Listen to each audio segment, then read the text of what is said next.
All right, cool. So let me just switch over the screen. Hi everyone, it's Ray. I'm here with Scott Keys, and tonight we're going to be talking about photographing birds in golden hour. So if you're not familiar with the term golden hour, it's generally the first hour and last hour of light of the day. First hour after sunrise and first hour before sunset is typically golden hour.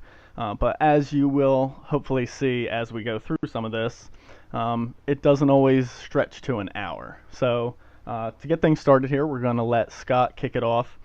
He has kind of a series of progression of photos that show one day that he was photographing from before sunrise all the way through until the light got a little bit harsh. So I'll hand it over to Scott and let him tell you a little bit about that morning. Yeah, one of the reasons we thought this was a good topic, a lot of people, when we look at photos, one of the most critical things I think we have is light. And we talk about harsh light a lot and what the difference is between soft and pleasing light or even golden hour light. So to illustrate that, a couple of months ago, I did a little blog. I had a really nice morning in New Jersey. I found a wetlands and we had a lot of birds coming in to a small area, so it was ideal. Typically with golden hour shooting, which is ideal, we try to get set up 15 minutes to a half an hour before the sun comes up. That's definitely a key point, yes. Yep. And so we hear a lot of people say, like, I was there in the morning, but when you're shooting at that time of year, especially in the summer, that light can get harsh fast. So anyway, to take you through the progression, this first picture is an egret, which is obviously a white bird. Shows really well during golden hour. This is actually called blue hour, though. So this is before the sun comes up. The sun came up that day around 6 o'clock, so I want to say I was there 5:45, laying on the ground, ready to shoot. This snowy egret came by, so I thought I would just kind of test where things were at. It actually made a pretty decent image, but you can definitely see that this is a blue image, not a golden image. And to give you an idea, I'll take you through some of the settings as each image pops up, but this is a real slow shutter speed. I think this one's probably like 1/200th of a second, maybe even 1/100th of a second. And the ISO on this is a little bit higher as well. So for me, I'd like to try to keep my ISO under 1600. And with this one, it was probably pushing that range. And then when I go to the next image, you'll see right what happens when the sun comes up. So this is a series of Dunlin. No, this is not photoshopped. Yeah, the Dunlin actually were almost perfectly symmetrical with the one in the middle head on and the two on the ends turned in. The only one thing that bothers me, this one on the right over here is a little out of focus. I mean, come on, Scott. You couldn't fix that? That's being a little nitpicky. It's a little nitpicky. Yeah. But anyway, this is right when the sun came up. So there's not a ton of light, but you can see the color and the quality of the light is really solid here. This was shot at 1/250th of a second, wide open at f4. Both Ray and I shoot the same lens, so 500 f4. Yep. And ISO on this was 1000. And so it's not really golden yet, but it's a really nice quality of light. And this is going to last for a few minutes before the sun breaks the horizon completely. So that and light kind of hits is more about quality, not quantity. So there's not a lot of that light right there, but as Scott mentioned, the quality of that light is sometimes the absolute nicest. It's just real soft, no heavy shadows, but there's great direction and great color to it. So. Yep. And Raphael made a comment about the reflection. So yeah, great comment. I've got another one to illustrate that too, but with this kind of softer light in this golden hour, you do get some beautiful reflections. So sure. Definitely. Yep. And then here's a heron that I got at the same spot. This was right when the sun came up, about 15 minutes, within the first 15 minutes. I've got two that I took within a similar time period, but you can definitely see the quality of the gold in this image. Yeah. At least I hope it's coming through your monitors. It certainly is. Yep. And then the next one, sorry, I moved the screen. This is the same time frame, so within a couple minutes of the last one. The only difference is I took a shot at this one backlit. I will tell you, Ray will probably have some great examples of this. I got a few. I don't know that there's anybody who does this better than Ray that I've ever seen. But so this, I kind of feel bad whenever I show a backlit image because when I'm doing it with Ray, I think he does a really great job. But I did want to show you, it's the same time of day. It's just shot from a different direction. So I just turned the camera the other way. There was a snowy egret on the other side. And you get some of this rim lighting. So anything with fuzziness or loose feathers kind of works well. All right, same period of time. So yeah, this is about 20 minutes maybe after sunrise, 15 minutes after sunrise. These white birds, I can tell you this, they're very tough to shoot outside a golden hour. You can still do it. I have a couple examples in here of white birds, but it is very difficult to get them and the backgrounds exposed all evenly. So this is another good example of that first 15 minutes. Just going to jump in real quick here with a Sure. split screen. Yeah. I have a great egret up at pretty much the same time that Scott's talking about in his snowy egret photo. So totally different location, different time of year, but I shot this egret just a couple minutes after sunrise, and it's the same thing Scott's talking about. So solid white bird, and in those first little bit of those first few minutes of light, the golden glow that you get on those white birds is rather incredible. So back to Scott. Yep. Yep. And I saw Jerry jump in. We do have Mark Stroll on. I don't know if Josh is going to be on, but we look forward to Jerry and Mark because those are our Canon guys. I'm sure there's a bunch on here, but if anybody has specific questions later, settings, sometimes we have to defer. So good Scott, to see Jerry on. Kay asks, when you guys are shooting in these hours, are you looking for a soft photo? I'm not really sure what you mean by soft photo. Are we looking for soft light? Yes, and that kind of early morning light is always naturally soft. So you can see in the photo that Scott's showing right now, it's very directional. He's not front lighting this bird. The light is definitely coming from the left side there. But the shadow side of the bird, so the back of the bird where it's in complete shade, still has plenty of detail. So that morning light still allows you to get a ton of direction, but not have shadows that are almost black and dark the way it would normally get when the light is a little bit stronger. So I hope that answers your question.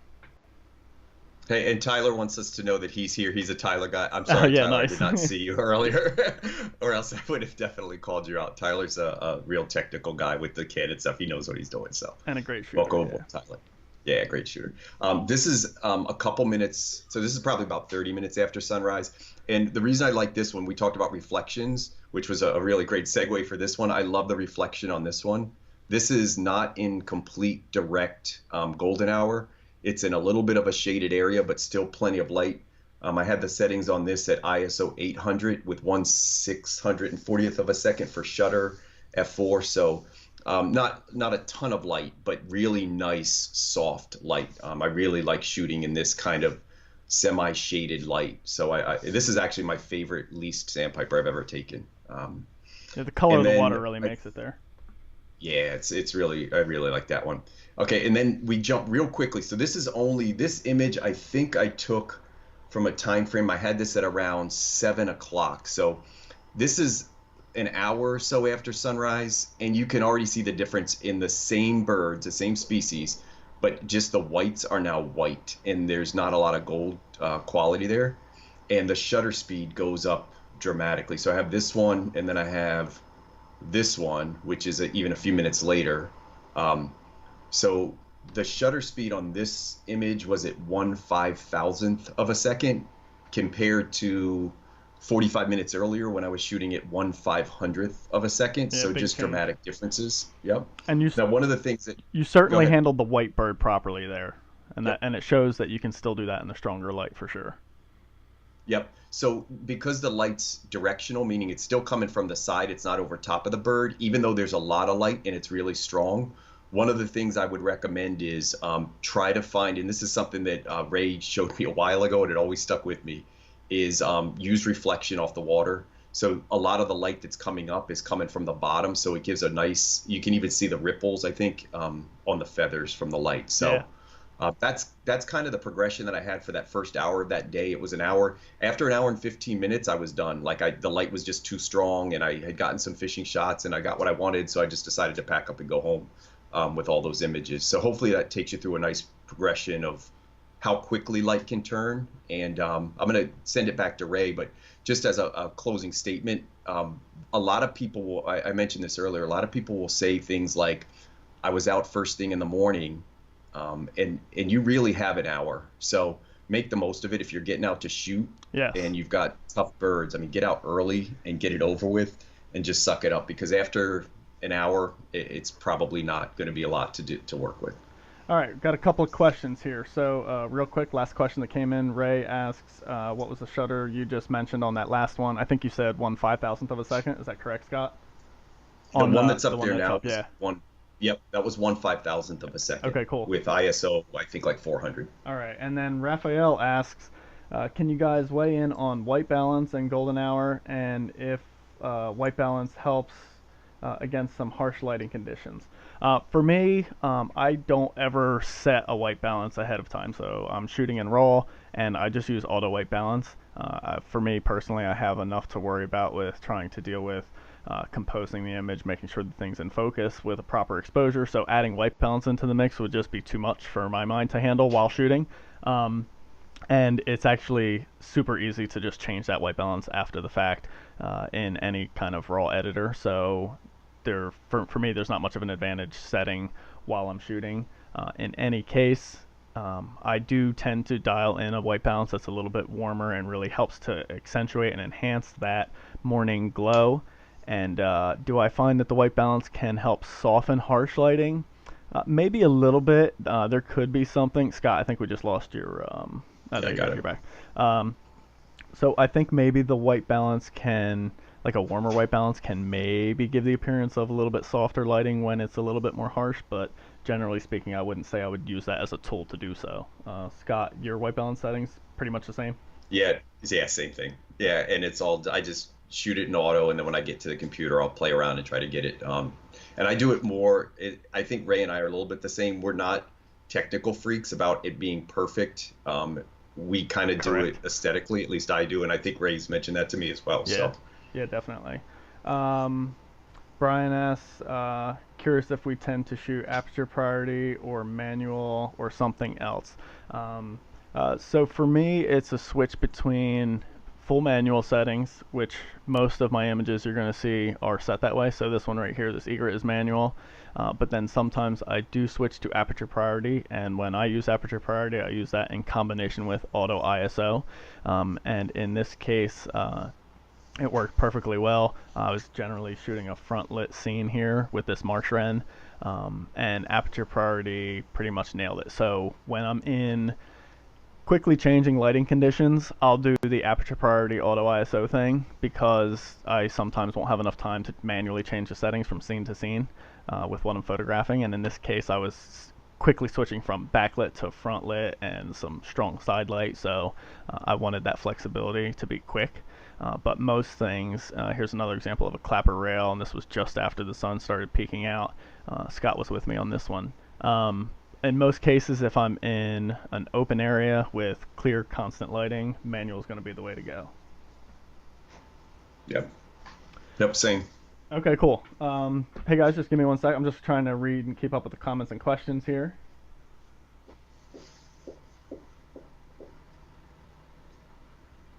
So Ray mentioned with the shutter speed up to 1/2000th of a second and the ISO at 400, why not just lower the ISO to bring the shutter speed down? You certainly could. I don't know. I can't speak for everyone else, but for myself, anything ISO 100 to 400 looks pretty much identical on my camera, so I generally don't pay attention to trying to get it lower than that. Once I get myself down to 400 ISO, I'll generally just kind of stay comfortably there. But certainly dropping it lower can certainly help if you, as long as you're keeping that shutter speed up. Yeah, I agree. 400 ISO is to me is not anything to worry about. So I don't. If it was 800 ISO, I start thinking about, especially with a crop sensor, like do I Totally. want to drop down and lower shutter? But I'm not worried about 400. Yeah. And Jerry mentioned if you want to enhance the golden tones, you can set your white balance to cloudy. That's a great example. So anybody that's shooting JPEG, or even if you're shooting RAW and you just want to kind of have a starting point, setting your white balance to cloudy when the sun is out can really push those warm tones even more. I think right now, unless you had any other specific things, Scott, I think we'll just maybe flip through some images here, talk Sure. about a little bit about Yep. what we did when we shot them, and then Yeah, and I think we answer set any it up. questions. Yeah, I think we have it set up to kind of go through Shorebird. So one thing Yep. I'll mention is, oh, Josh Galicki joined. How's that? Yeah, there you Hey, go. one thing that Ray and I are kind of funny with. So obviously we shoot together a lot. So we'll look at the weather forecast, and in that first like migration period, whether it's May or August, September, we kind of look at the weather, and if it's looks like sun, and we think we're going to have this great golden hour, we tend to lean towards shorebirds. Yep. And if we think it's going to be cloudy, we actually prefer songbirds in overcast conditions, because it gives you a lot more time, and warblers are hard to chase down, so you can't always get a warbler that you want right at golden hour in the right light. But shorebirds, because they're bigger, might be easier to find, and you might have better locations. Sometimes you can kind of predict a good area and go there for a great golden hour and get some great shots. So I think we're going to go through some shorebirds. Yeah, so here I got a snowy plover that I photographed down in Florida, and this is one of those shots, kind of like Scott had similarly earlier, where it was, I mean, this is just as the sun was cresting the horizon. So I'm going to give you guys full screen on mine real quick just so you can really see this.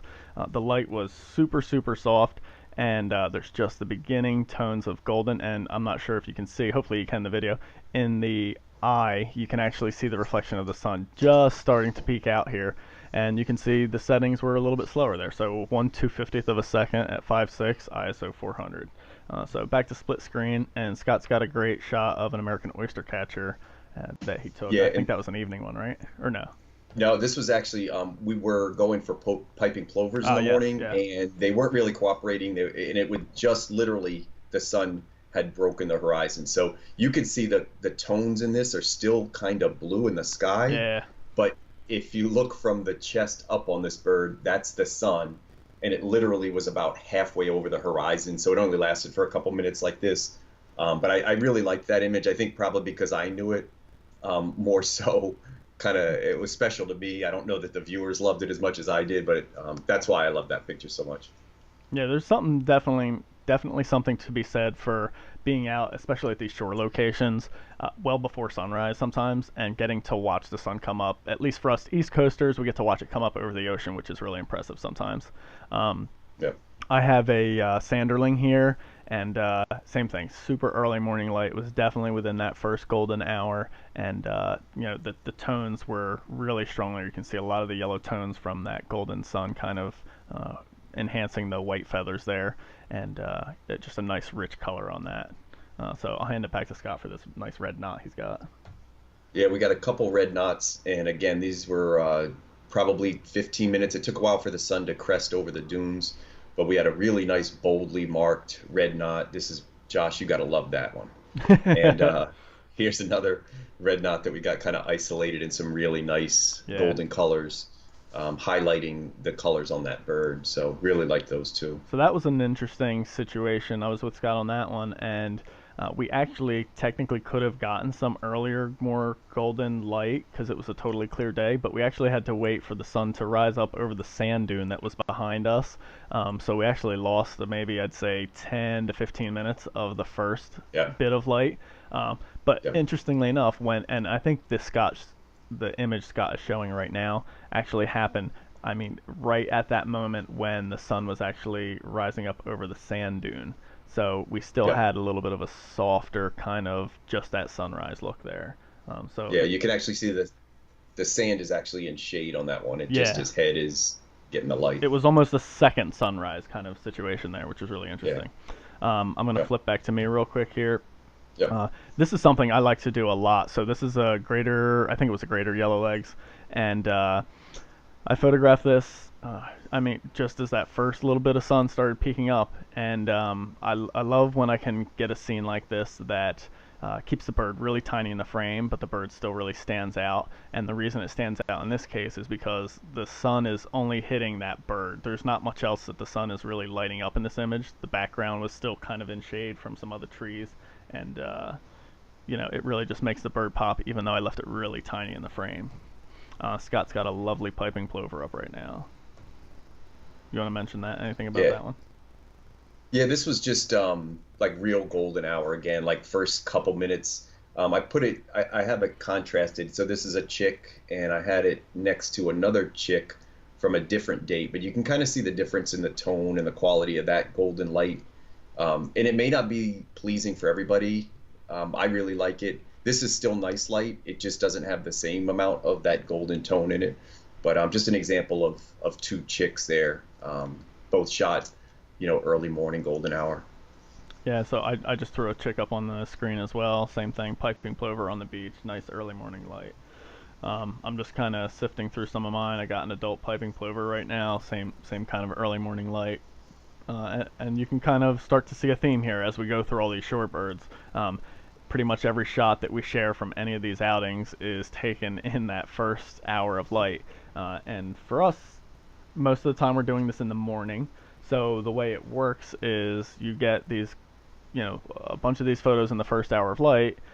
And a lot of times we still tend to stay because maybe the action is interesting or something like that. But when you get back home and you're looking at them on the computer, everything that happened after that first hour or that first half hour, the light just looks so tough compared to the first set that you almost never end up using them. Yeah. Yeah, and this is actually a good example. I put two next to each other. So this is a piping plover, two shots that I really like, but you can really see the difference in light, probably taken about an hour apart. So this is a piping plover that we got right at sunrise. And then this is one of my favorite piping plovers, but you can see the difference in the light. The golden tones aren't quite there. It's still nice light. It's giving you a lot of detail.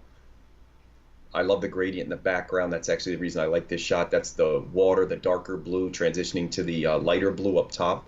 So that's actually I think I named this gradient was the name of the image. But you can see a difference in that light versus that first couple minutes of light that comes through. Yeah, so not only the quality of light, so again, let's take a look at the shadows on this one. So this image that Scott has up on the screen right now, not very front lit. So the lighting is coming in from the right side heavily there. You can see the shape of light on the bird. Obviously we have highlights on the head and the right side and then shadow on the left, but also the actual shadow of the bird on the ground falls off real strong on the left side there. But see the shadow side of the bird, how much detail is still in there. Now, Scott, if you don't mind flipping to the next one so we can take a look at that. This one, totally front lit image here. So there's a very slight bit of direction from the right side, but not anywhere near the amount of side lighting that he had in that first image. And the reason being, if he had that same amount of side lighting, the same direction of light with this intensity of light, the shadows would be really, really dark. The one saving grace that can help you a little bit is on a beach like this with some sand, you can get some reflection filling in some of those shadows. But generally speaking, the harsher the light gets, the more front lit you want to tend to keep the photos to make sure you don't get any really harsh shadows. Yep. Cool. So just going to hit back to split screen here. We'll finish up with some shorebirds. Here's a black skimmer I have just flying over the water, first early morning light. And I'm out of shorebirds. You got any other shorebirds, Scott? Yeah, I'll just whip through. I put a Cool. few in here. So I've got this was a chick, Lee's turn chick. I got lucky with oyster catchers this year, so I got quite a few in really nice light. There's another. This one was actually at sunrise, Ray, and I shot this together. Yeah, The that other was a ones were great time. sunset, but real nice quality of light there. This was the one I shot with actually Mark Stroll. Put me onto this bird. He was shooting it from one side, I was shooting it from the other. This was at a local pond, but my favorite killdeer because of the light on this one. I'd really like it. Nice environment on that one. That's the rail that Ray showed earlier. This is my favorite shot of the year. Oh, love it. Yeah, the quality of the light is a little stronger, but it really shows off the details, and it allowed me to get my shutter speed up. I'm going to just peek down here real quick and see where my shutter was, because I think I have it saved on there somewhere. Maybe not. All right. Well, anyway, I know the shutter speed was a little bit higher, Yeah, definitely. which allowed everything to really freeze. And then some tricolored herons from the same visit. Look at the light on that one, guys. I mean, just perfect, Yeah, beautiful golden light. There's a nice spoonbill. Definitely yeah. got that early morning glow. Yeah. One of the nice things about these, the spoonbill, one of the reasons I left this in is because when you get that golden hour, some of their eyes just turn in incredible Yeah, colors. So yeah, this, for the sure. red in the spoonbill and the tricolored herons have really great red eyes as well. All right, so I have a Harlequin duck here. Same thing, getting that first early morning light. It's just all about that early morning or late evening light. You'll notice us mostly talking about mornings. We generally go for mornings more often than we do evenings. But that being said, we'll still certainly take advantage of some nice evening light, which I think Scott has up on his screen right now. Is that evening? You shot that one? Yeah, This, yeah, this, the snow geese. yeah.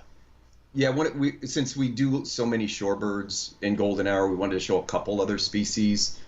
Ducks are great, but snow geese are really tough in bright sunny days because obviously they're white. Any white bird is going to be tough Yep. in bright sun. But if you can get them in that last golden hour, here's a flight shot that worked really well. You have enough light to shoot and capture a flight shot without everything being blurry and out of focus or blurred. And but the quality is soft enough that the birds still look great.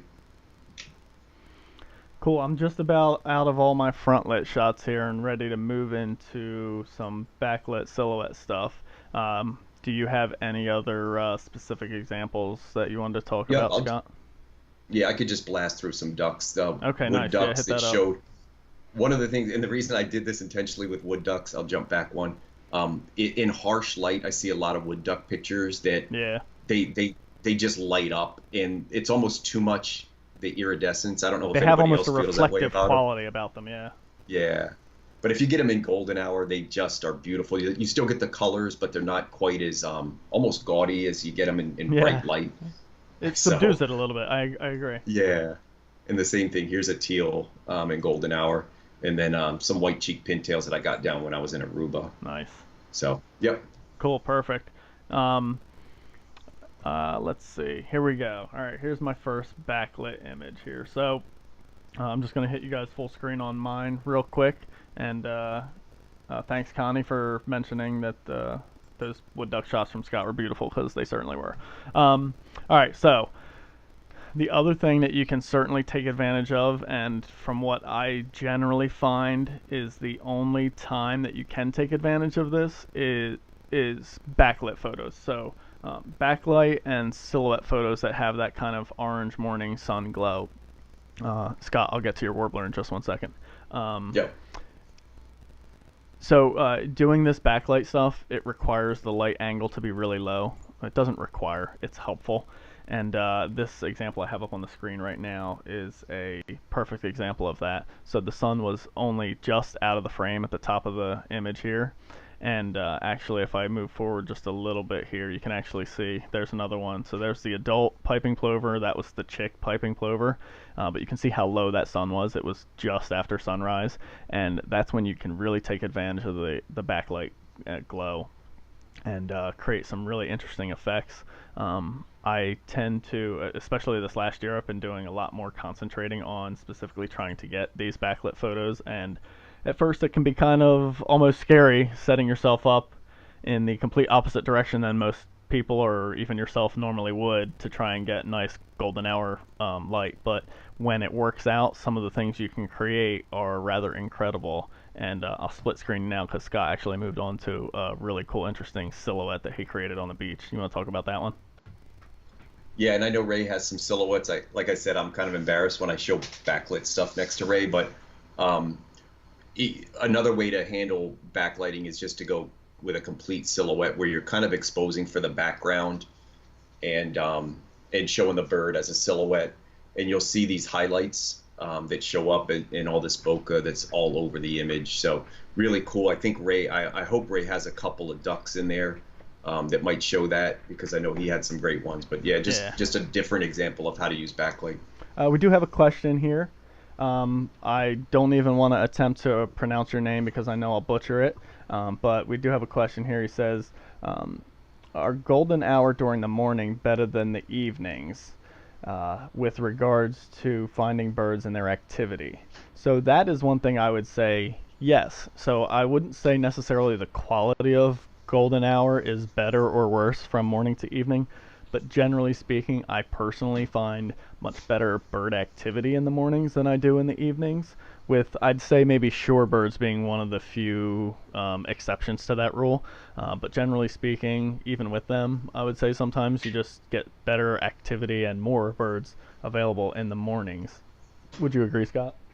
Yeah, I think we probably do 90% of the stuff in the mornings. Yeah. And when I do evenings, it's normally just local stuff where I, after work, have an hour or two and try to find something. Yeah, we actually both have on our screen some backlit images right now that feature a chick, shorebird chick, that has that lovely kind of glow. I have an American oyster catcher, and Scott has a piping plover adult and a chick, and you can see on both of these images, they definitely get the glow. And I do want to talk about, Scott, if you can leave your photo up on the screen, I do want to talk about some of the differences in these. So in Scott's image, I'm assuming, I wasn't there for that shot, but I'm assuming the sun is a little bit more out of the frame. So he doesn't have any sunlight shining directly into the lens, so there's no sun shining on the front lens element.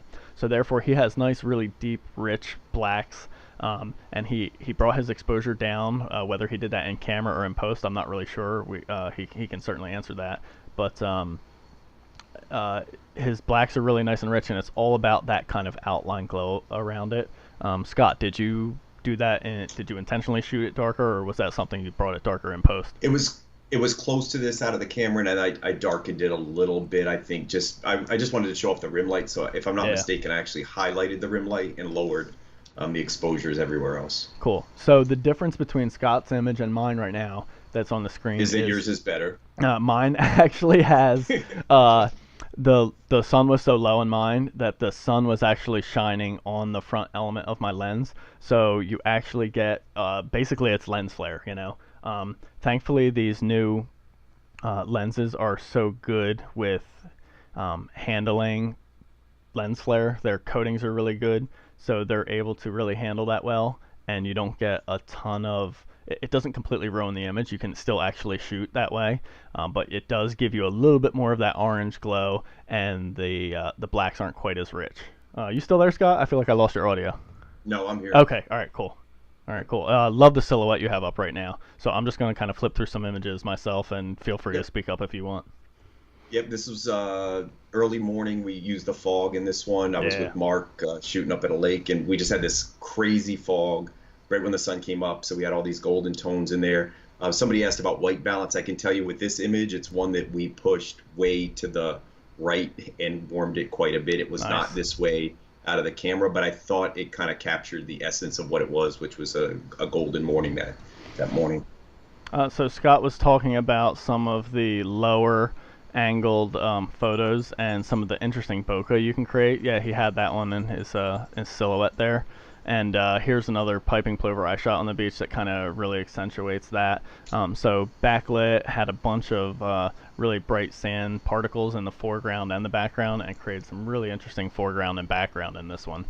And then the last thing I did want to talk about with doing this backlight stuff is, here, let me show you guys one more of these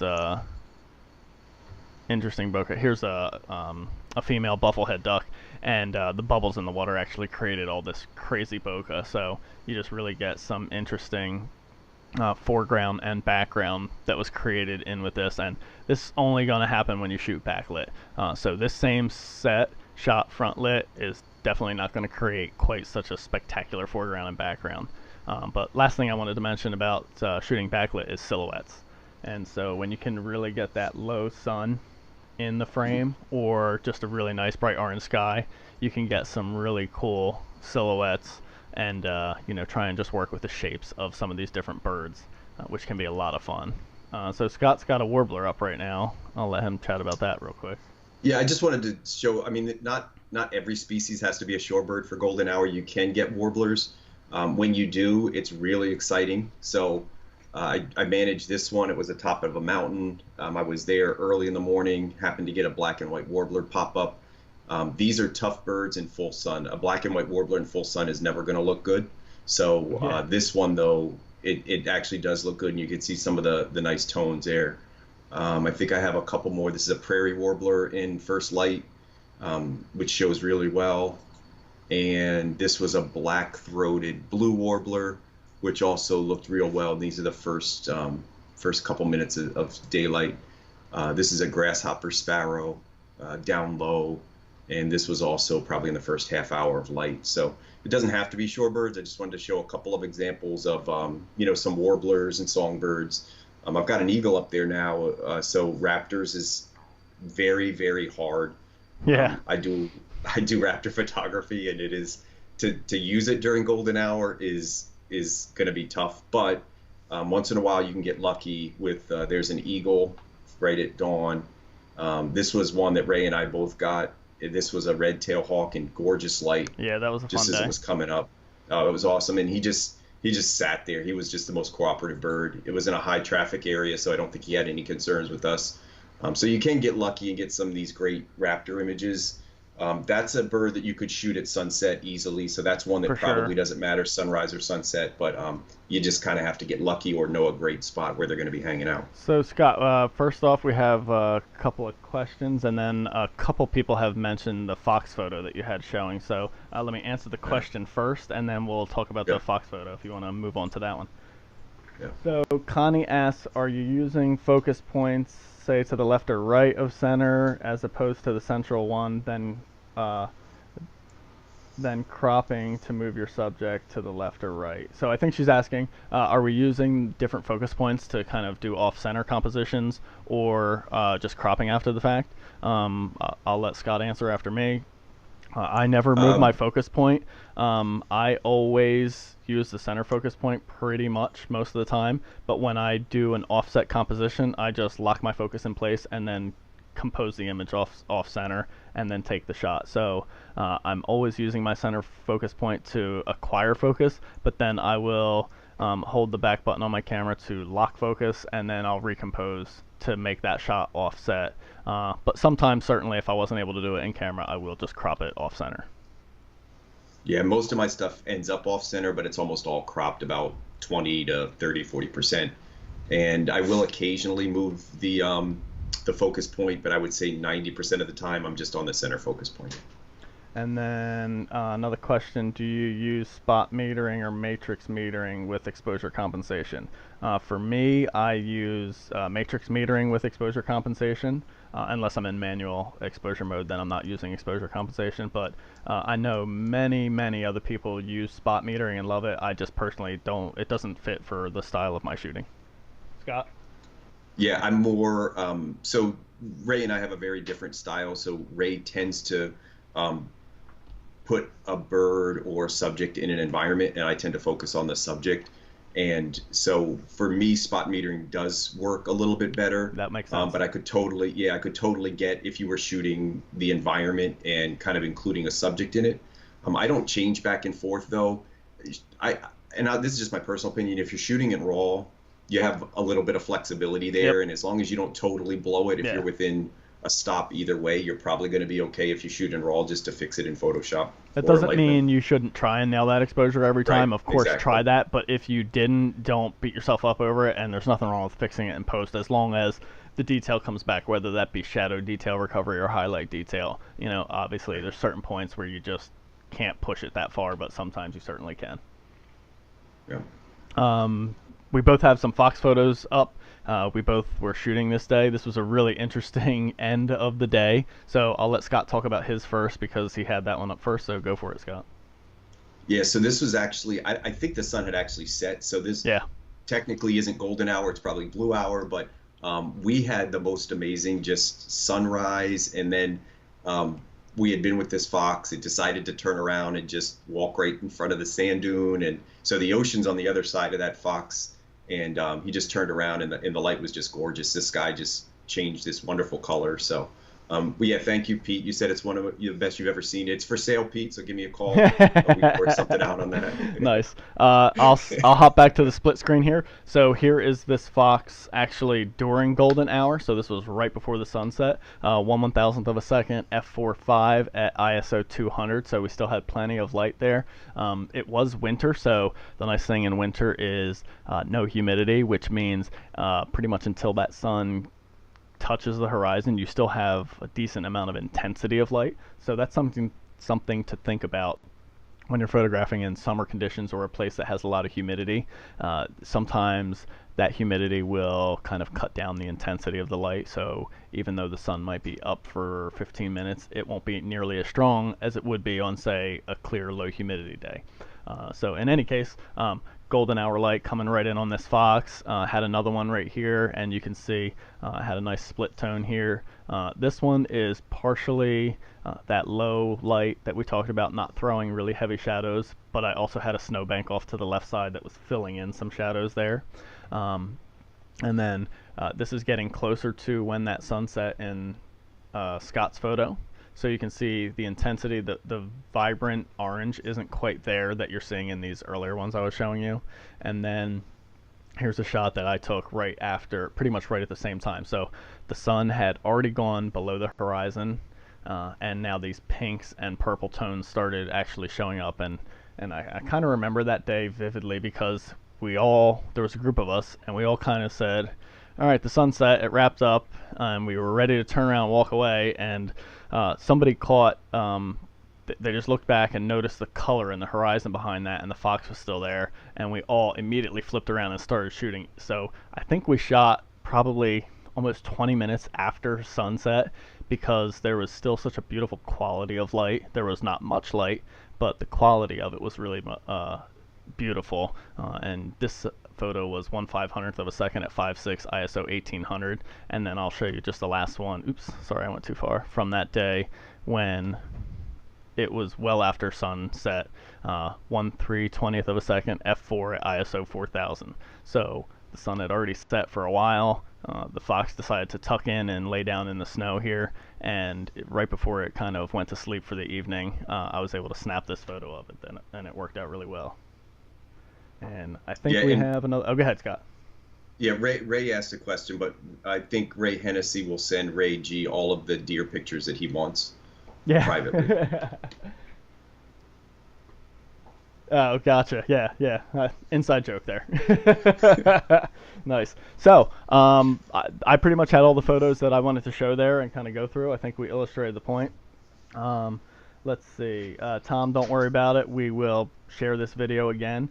Does anybody have any other specific questions before we sign off here? Or Scott, did you have any other last minute thoughts?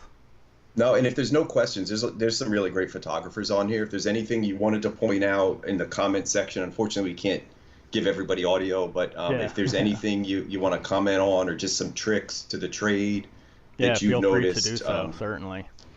yeah, whether it's metering or anything else. I had somebody before we went on that couldn't make the call, and they were asking about, metering it specifically and compensation and backlight. And so if there's any photos like that or any questions like that, feel free to throw them out before we head out. Yeah, I threw up another example real quick here since we did show a lot of shorebirds. Here's a non shorebird, and this was another one in the evening. So I found this loggerhead shrike and was actually spending, I spent almost an hour, hour and a half with this bird.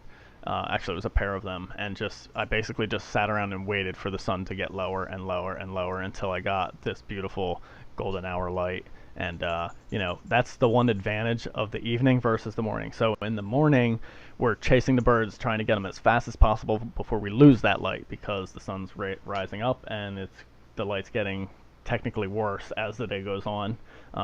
That's not always 100%, but generally speaking, if you're looking for this golden hour light, it's harder to get that in the morning because the light goes the opposite way. In the evening, you can find a bird well before golden hour light, and if it's a cooperative bird or group of birds, and you're able to stick with them, you can basically just wait around till the light gets better and better and better until it gets to its best point. So that's certainly an advantage of photographing birds in the evening. Yeah, I would agree 100%. There's actually, I think that black-bellied plover that Ray and I had, Yeah. I'll put it up on the screen. This is a great example. It's the same day as this oyster catcher was taken, We but just waited them out. we waited there. We were there 2 hours Yeah. beforehand to scout them and find some birds. And once we found them, and there was a jetty here, we kind of knew that they would stay in between us and the jetty. And we literally just waited for the light to get better and better and better until we got our pictures. Yeah, it worked out flawlessly that day. I'll throw one of mine up on the screen right here real quick. So this was a bit before the golden hour, so you can kind of see the difference. So nice quality of light here, direction of it, but it doesn't have that golden glow. So you can still certainly take great photos outside of this hour. It certainly doesn't. We don't ever mean to say you can only take photos during the golden hour, but we just kind of wanted to show some of the properties and the advantages of photographing birds during that time. Yeah. And before we wrap up, one of the ideas that Ray and I were tossing around for maybe a few weeks from now or whenever is a live critique where people would submit, Yeah. a few images each. We could go through them. and basically just talk about the images. So if that's something you think is a good idea, you could put it in the comment Yeah, section, please let us know. or you can message Ray. Don't message me, but just Yeah. message Ray and let him know if that's something you think is interesting, or if you have a subject idea. Yeah, Feel please free let to us throw it know. out. Yeah. All right, so I think we'll kind of wrap it up. Sound good to you, Scott? Sounds good. All right, And cool. thanks, Kerm, for joining right at the end. Yeah, that was perfect. Thank you all for Good joining. It timing. seems like we had a good number of people for the entire time, so we really appreciate you guys taking time out of your day to listen to us ramble on. Hopefully, everybody got some good information out of this, and I think I can speak for Scott and say we're certainly enjoying this and hoping to continue to do some of these down the road. So, thanks again, everybody, and have a great night. Have a great night, guys.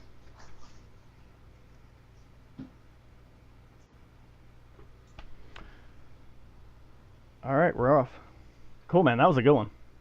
That was a good one. Yeah, I think it went longer